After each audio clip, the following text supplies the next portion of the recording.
আসসালামু আলাইকুম। আজকে আমরা শিখবো identification of parts of speech.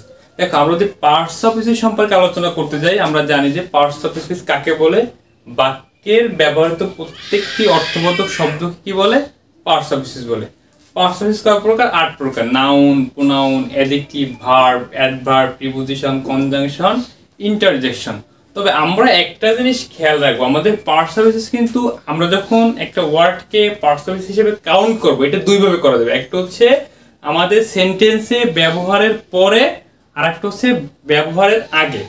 আমরা একটা ওয়ার্ড দেখে বলতে পারি যে এটা এই পার্টস অফ স্পিচ, কিন্তু যখন ওয়ার্ডে ব্যবহার মানে কোনো একটা সেন্টেন্সে ব্যবহার হবে, তখন সেই পার্টস অফ স্পিচটা অন্য পার্টস অফ স্পিচও হতে পারে। যেমন দেখো, যদি বলা হয়, আমরা যদি শুধু ওয়াটার বলি, কি বলি?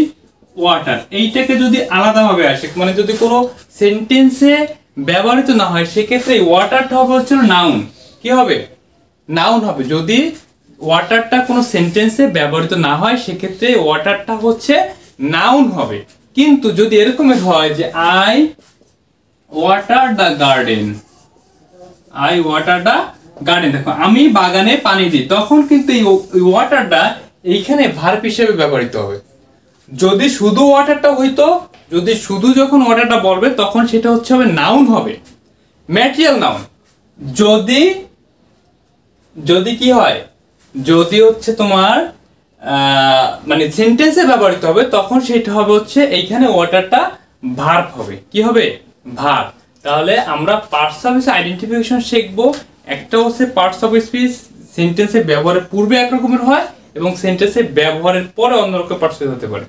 তারই ধারাবাহিকতা আজকে আমরা নাউন সম্পর্কে আলোচনা করব। কি সম্পর্কে? নাউন। দেখো, নাউন হচ্ছে কি, যা দ্বারা কোনো ব্যক্তি, বস্তু বা স্থানের নাম বোঝায়। যে সকল ওয়ার্ড দ্বারা কি বোঝায়?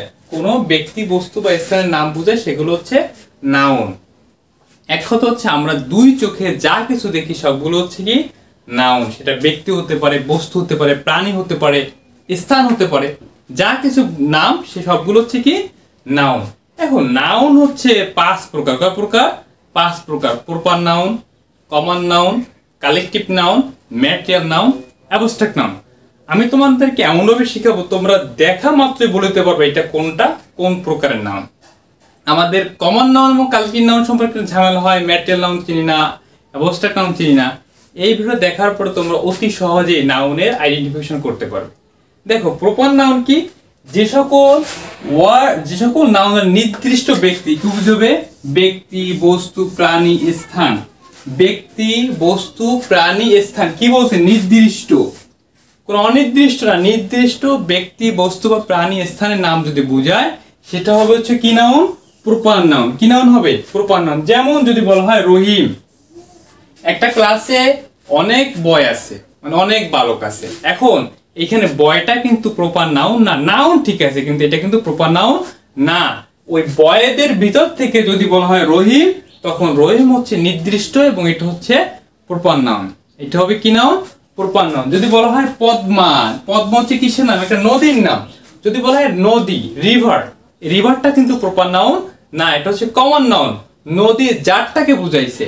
কিন্তু যদি বলা হয় পদ্মা, এখানে শুধু পদ্মা নদীকে বুঝাইছে, এটা হচ্ছে হবে কি নাউন? Proper noun. এখন দেখো, 2 নম্বর হচ্ছে কমন নাউন। 2 নম্বর হচ্ছে কি noun? Common noun. Common noun হচ্ছে কি, যে নাউন দ্বারা এক জাতীয় ব্যক্তি, প্রাণী, বস্তু, এটা হতে হবে কি এক শ্রেণী বা এক জাতীয়। যেমন এইখানে বলছে হচ্ছে কি রহিম, রহিম কি? রহিম হচ্ছে বালক, রহিম হচ্ছে কি বালক। এখানে বয় কি হবে? বয় হবে। বয় হচ্ছে কি নাউন? Common noun. যদি বলা হয় প্লেয়ার, রহিম প্লেয়ারও হতে পারে। কি হতে পারে? প্লেয়ার হতে পারে। প্লেয়ারটাও কি নাউন? Common noun. আবার হতে পারে নদী, পদ্মাটা হচ্ছে ছিল প্রপার নাউন, কিন্তু এইটার এক জাতীয় হচ্ছে নদী, রিভার, রিভারটা হচ্ছে কি নাউন? Common noun. মানে যদি কোনো এক শ্রেণী বা জাতি বোঝায়, সেটা হচ্ছে কমন নাউন, আর যদি নির্দিষ্ট বোঝায়, সেটা হচ্ছে প্রপার নাউন। দেখো, কালেকটিভ নাউন কি? যে সকল নাউন দ্বারা এক জাতীয় ব্যক্তি, বস্তু, প্রাণীর সমষ্টি বোঝাবে। মানে কমন নাউন ছিল এক জাতীয় ব্যক্তি, বস্তু, স্থানের নাম বোঝাবে, এটা হচ্ছে সমষ্টি, যোগ, সেটা হচ্ছে কি নাউন? Collective noun. যেমন দেখো, আমরা যদি প্রথমে কমন প্রপার নাউন উদাহরণ পড়ছি রহিম, কমন নাউনের উদাহরণ পড়ছি হচ্ছে তোমার প্লেয়ার। প্লেয়ার থেকে কি কয়েকটা প্লেয়ার নিয়ে কি একটা টিম গঠিত হয়, সেটা হচ্ছে কালেকটিভ নাউন। আবার যদি বলি যে রহিম একজনের নাম, সোলজার হচ্ছে একজন সৈন্য, সেটা হচ্ছে কমন নাউন। আবার যদি বলা হয় আর্মি, অনেক সোলজার নিয়ে হচ্ছে একটা আর্মি দল গঠিত হয়, সেটা হচ্ছে কি নাউন? Collective noun. মানে কালেকটিভ হচ্ছে কোনো একটা ব্যক্তি, বস্তু বা স্থান বা প্রাণী একটা সমস্যা যোগ, সেটা হচ্ছে কালেকটিভ নাউন। ম্যাটেরিয়াল হচ্ছে আমাদের বস্তু, ম্যাটেরিয়াল হচ্ছে কি বস্তু বা উপাদান, বাট এখানে একটা ঝামেলা হচ্ছে এটাকে গণনা করা যাবে না, পরিমাণ করা যাবে, পরিমাপ করা যাবে। যেমন যদি বলা হয় ওয়াটার, কি বলা হয়? ওয়াটার হচ্ছে পানি, পানিটা কি গণনা করা যায়? গণনা করা যায় না, এটা হচ্ছে পরিমাপ করা যায়। আমাদের ম্যাটেরিয়াল হচ্ছে এটা উপাদান বা বস্তুবাচক এবং এটা গণনা করা যাবে না, আনকাউন্টেবল, বাট পরিমাপ করা যাবে। যদি এরকমের হয় সেটা হচ্ছে ম্যাটেরিয়াল নাউন। যেমন ওয়াটার, রাইস, হেয়ার, স্যান্ড, এগুলো হচ্ছে কি নাউন? Material noun. সর্বশেষ হচ্ছে অ্যাবস্ট্রাক্ট নাউন। অ্যাবস্ট্রাক্ট নাউন হচ্ছে নাউন বা প্রোনাউনের কি বোঝাবে? ব্যক্তির গুণ প্রকাশ করবে। কি প্রকাশ করবে? গুণ, যেগুলো হচ্ছে অনুভব করা যায়, খাওয়া যায় না, অনুভব করা যায়, পঞ্চ ইন্দ্রিয় দ্বারা অনুভব করা যায়, সেগুলো হচ্ছে অ্যাবস্ট্রাক্ট নাউন। যেমন দেখো অনেস্টি, সততা, কি হচ্ছে? অনেস্টি, সততা কিন্তু খাওয়া যায় না, ছোঁয়া যায় না, এটা কি বোঝা যায় যে সে সৎ লোক, এটা হচ্ছে অ্যাবস্ট্রাক্ট নাউন। আমি তোমাদের সংক্ষেপে বুঝাই, যেমন দেখো করিম, করিম, করিম হচ্ছে প্রপার নাউন। করিম হচ্ছে একজন প্লেয়ার, প্লেয়ার হচ্ছে যে কেউ হইতে পারে, প্লেয়ার কয়েকটা লোক মিলে হচ্ছে যে কেউ প্লেয়ার হতে পারে, সেটা হচ্ছে কমন নাউন। প্লেয়ার থেকে হয় টিম, টিম হচ্ছে কালেকটিভ নাউন।